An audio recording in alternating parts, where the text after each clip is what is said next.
வணக்கம் நண்பர்களே, எங்கள் கார்ட்டூன் மோரல் ஸ்டோரிஸ் சேனலுக்கு வரவேற்கிறோம். தினமும் புதிய நல்லொழுக்க கதைகள் உங்களுக்காக. சப்ஸ்கிரைப் செய்து எங்களுடன் இணைந்திருங்கள். வாங்க கதையை தொடங்கலாம். பசுமையான பச்சைமலை கிராமத்தில் மனிதர்களைப் போலவே பறவைகளும் செங்கல் சிமெண்ட் வீடுகள் கட்டி தெருக்களாக வாழ்ந்து வந்தன.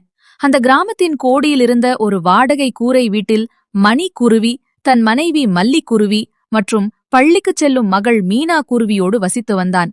அவர்கள் மற்ற பறவைகளைப் போல தானியங்களை அப்படியே உண்ணாமல் மனிதர்களைப் போல அடுப்பில் சோறு ஆக்கி குழம்பு சமைத்து உண்ணும் வழக்கத்தை கொண்டிருந்தனர். குடும்பத்தை காப்பாற்ற மணிக்குருவி தினந்தோறும் கடினமாக உழைத்து வந்தான். ஒருநாள் விடிந்தபோது மணிக்குருவிக்கு கடுமையான காய்ச்சல் அடித்து உடம்பு நடுங்கிக் கொண்டிருந்தது.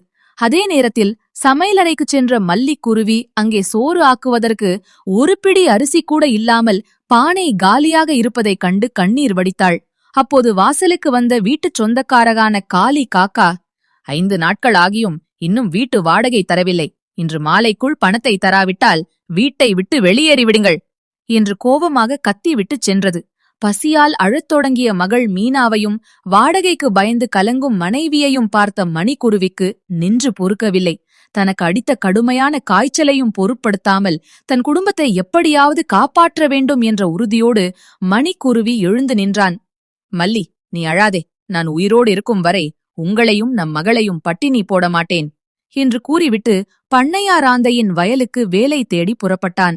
வழியில் அவனது உடல் பலவீனத்தால் கால்கள் தடுமாறினாலும் குடும்பத்தின் பசியை போக்க வேண்டும் என்ற ஒரே எண்ணம் அவனுக்குள் ஓடிக்கொண்டே இருந்தது. பண்ணையார் ஆந்தையின் வயலை அடைந்த மணிக்குருவி கைகளை கட்டி தனக்கு ஏதாவது வேலை தருமாறு கெஞ்சி கேட்டான்.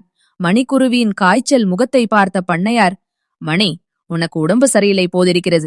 உன்னால் இந்த வெயிலில் கனமான மூட்டைகளை சுமக்க முடியுமா என்று கேட்டார். மணிக்குருவி சிறிதும் தயங்காமல் ஒப்புக்கொண்டு சுட்டெரிக்கும் வெயிலில் தன் சின்னஞ்சிறிய தோள்களில் கனமான நெல் மூட்டைகளை சுமந்து லாரியில் ஏற்றத் தொடங்கினான். மயக்கம் வரும் போதெல்லாம் தன் மகளின் பசிய முகத்தை நினைத்து தன்னை தேற்றிக்கொண்டு மாலை வரை உழைத்து முடித்தான். வேலை முடிந்ததும் மணிக்குருவியின் நேர்மையையும் உழைப்பையும் கண்டு வியந்த பண்ணையார் ஆந்தை அவனுக்கு கூலி பணத்தை வாரி வழங்கினார். அதோடு மட்டுமல்லாமல் அவனது குடும்ப சமையலுக்கு தேவையான நல்ல அரிசி, பருப்பு, காய்கறிகள் மற்றும் மீனா குட்டிக்கான சுவையான உணவையும் ஒரு பையில் போட்டு அன்போடு கொடுத்தனுப்பினார். மகிழ்ச்சியால் கண்களில் நீர் வழிய அந்த பையை சுமந்து கொண்டு மணிக்குருவி தன் வீட்டிற்கு வேகமாக ஓடி வந்தான். வீட்டிற்கு வந்த மணிக்குருவி முதலில் வாடகை பணத்தை கொடுத்து கடனை அடைத்தான். பின்னர் அவன் கொண்டு வந்த பொருட்களை கொண்டு மல்லிக்குருவி ஆசையோடு சுடச் சுடச் சோறும் சாம்பாரும் சமைத்தாள். அனைவரும் ஒன்றாக அமர்ந்து பசியாறிய பிறகு மீனா குட்டி தன் தந்தையின் மடியில் படுத்துக்கொண்டு, அப்பா, நீங்கள்தான் என் தெய்வம். நீங்கள் இல்லை என்றால் இன்று நாங்கள் பசியில் வாடியிருப்போம் என்று அன்போடு கூறினாள். தன் மகளை அணைத்துக் கொண்ட மணிக்குருவி, நாம் நேர்மையாக உழைத்தால் கடவுள் நம்மை கைவிட மாட்டார் மகளே என்று புன்னகையோடு கூறினான். அந்த கூரை வீட்டில் உழைப்பினால் வந்த நிம்மதியும் மகிழ்ச்சியும் என்றும் நிலைத்திருந்தது. இன்றைய கதை உங்களுக்கு பிடித்திருக்கும் என்று நம்புகிறோம்.